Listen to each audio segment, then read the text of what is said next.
Сәлеметсіздер ме оқушылар?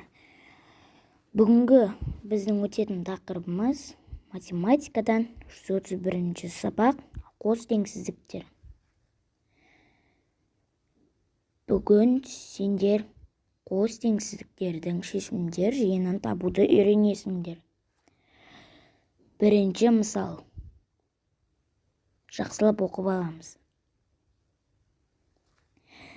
Бірінші мысалдың жауабы астрономия.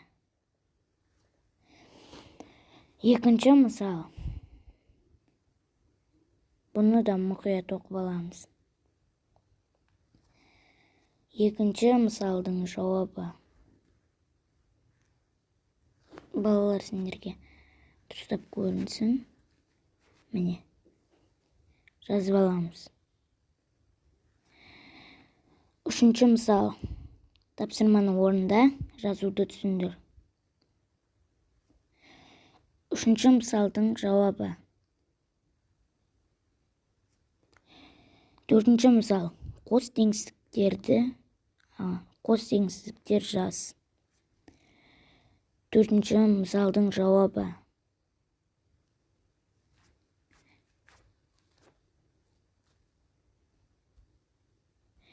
Төртінші мысалдың Г нұсқасы.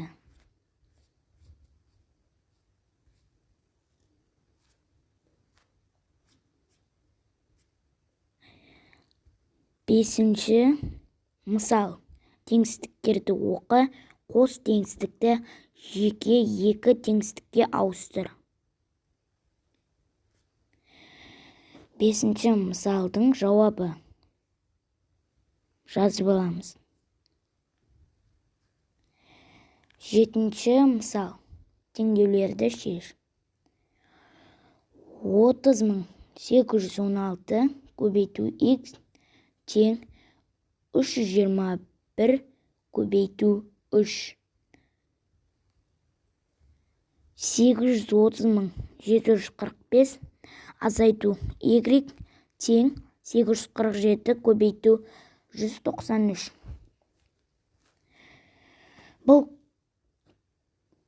Бұл теңдеулер күрделі теңдеулер деп аталады.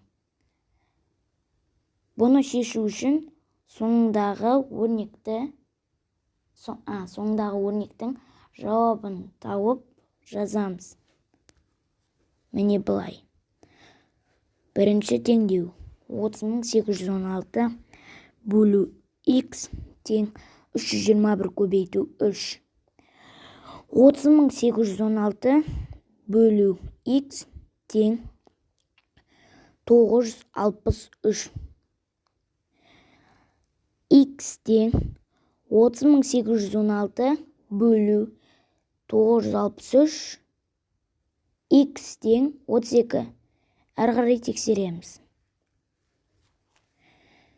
Екінші теңдеу 830.745 азайту y тең 847 көбейту 193. 830.745 азайту y тең 163.471. Y тең 830.745 азайту 163.421. Y тең 667.274.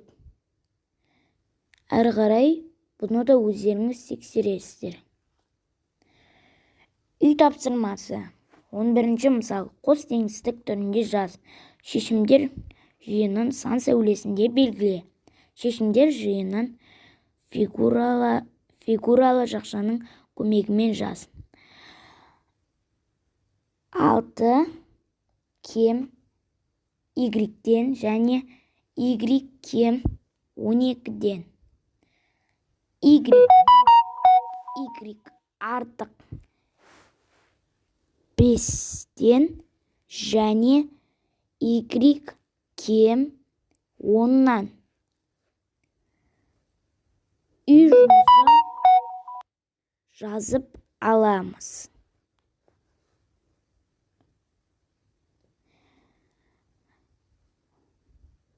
Балалар, осымен бүгінгі сабағымыз аяқталды. Сау болыңыздар.